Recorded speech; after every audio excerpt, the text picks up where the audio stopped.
أعوذ بالله من الشيطان الرجيم.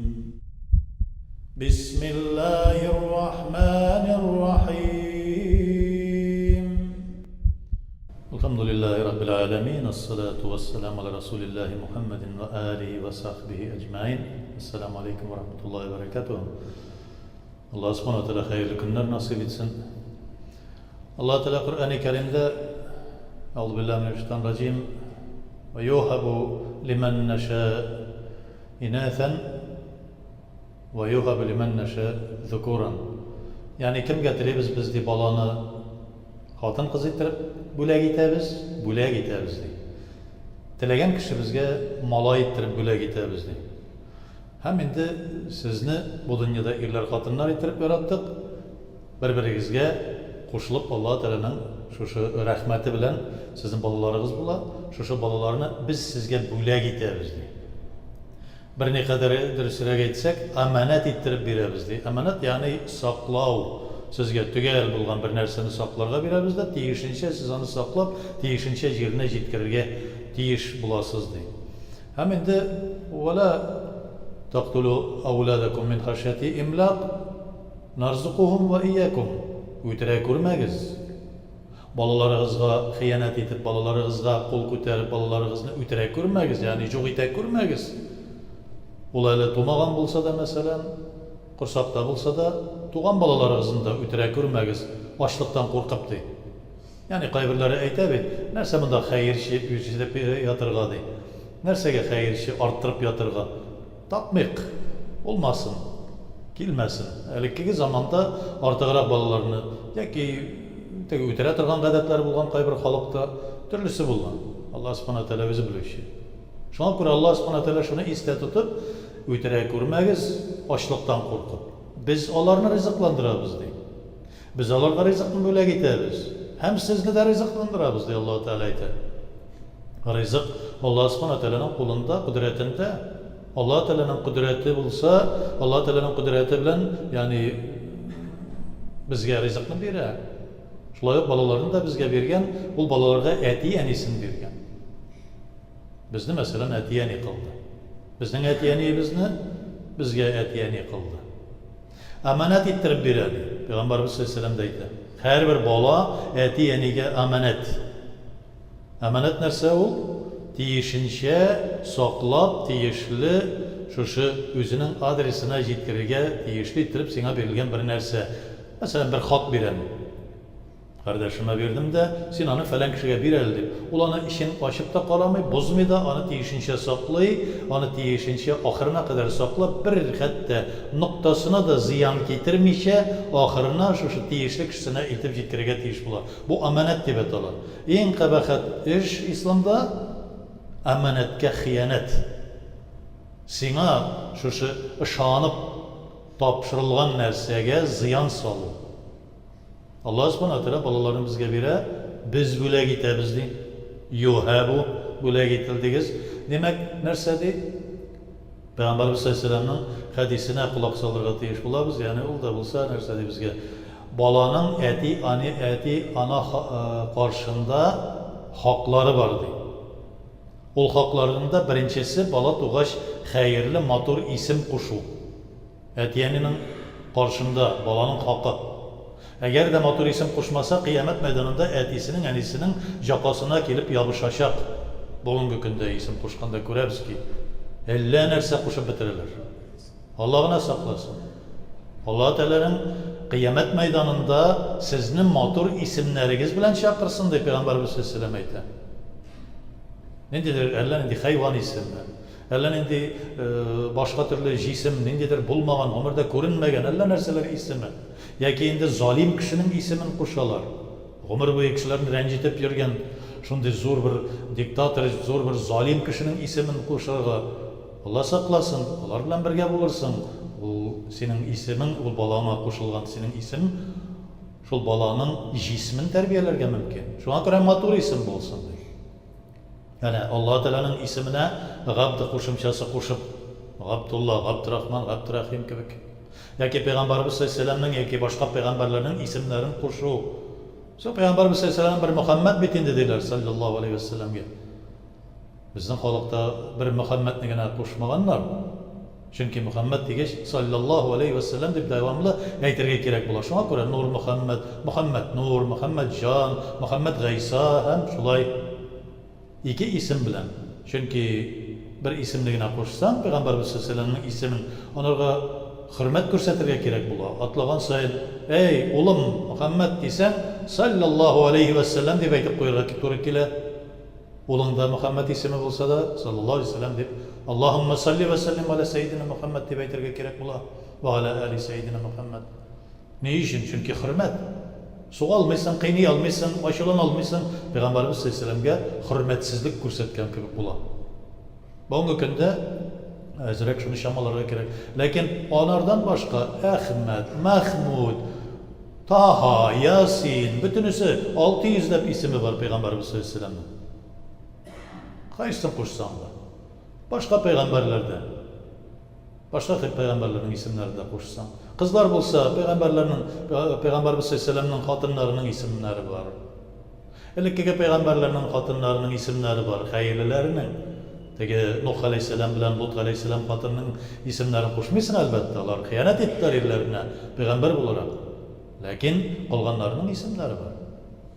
Рукия, шулай ук Асия, Ана Фиргавынның хатыны Асия булды, ләкин ул бик тә тәкъва хатын булды. Башкасы, шундый матур исемнәр. Яки татар исеме булса, төрки телдә булса, бер хәерле исем булсын ул, мәгънәле исем булсын. Мәгънәле исем булсын. Бүгенге көндә нар исемен бик каты әллә нәрсәгә чыгара башладылар. Әз-мәз гарәпчә өйрәнә башладылар да, безнең халык шуның кадәр надан булмаган ул, гөлнарлар, илнарларны кушырга. Имештер теге нар ут исеме кушканнар. Нар без үзебезнең телебездәге гранат җимешен гранат дип атый башладык. Аның исеме нар, анар. Шуңа күрә нар бакчасы, гөл нар диләр мәсәлән. Нар чәчәге, шушы гранат чәчәге. Иң беренче булып матур иттереп ата, һәм иң беренче булып шушындый матур чәчәкләр, һәм иң соңгы булып җимешен бирә. Менә хәзер бирә башладылар. Шушы нар хәзер өлгереп җитте. Иң тәмле, иң файдалы, иң матур. Безнең халык аның кадәр дивана булмаган, фәйтегез. Әгәр дә үзебезнең татар телендә генә ниндидер бер исем була икән, матур исем булсын, мәгънәле исем булсын. Икенчесе, баланың хакы әни каршында тагын бер хакы бар. Ул да булса, балик булганча кадәр без аларга, балаларыбызга шәригатьне өйрәтергә тиешбез. Намаз укырлык дәрәҗәдәге Коръәнне өйрәтергә тиешбез. Ул аларның хакы, кыямәттә якабызга җабышачаклар. Әти, мәнием, син намаз укыгансың да, без хәзер тамукка барабыз, син җәннәткә барасың дип безгә җабышачаклар. Балик булганча кадәр безнең өстебездә балаларыбызга хәерле шәргый гыйлемне өйрәтергә. Намазны өйрәтергә, тәһарәт алырга өйрәтергә, әти-әнине хөрмәт итәргә өйрәтергә, олыларны хөрмәт итәргә өйрәтергә кирәк. Тәртипле булып, Алла Тәгаләдән курка торган иттереп өйрәтергә. Гомумән шушыны белдерергә тиешләр алар. Без үзебез җәннәткә барган вакытта, бөтенебез гаиләбез белән керер өчен, җәннәткә Алла Субханаһу Тәгаләнең рәхмәтенә ирешер өчен. Өченче хакы баланың өйләндерү.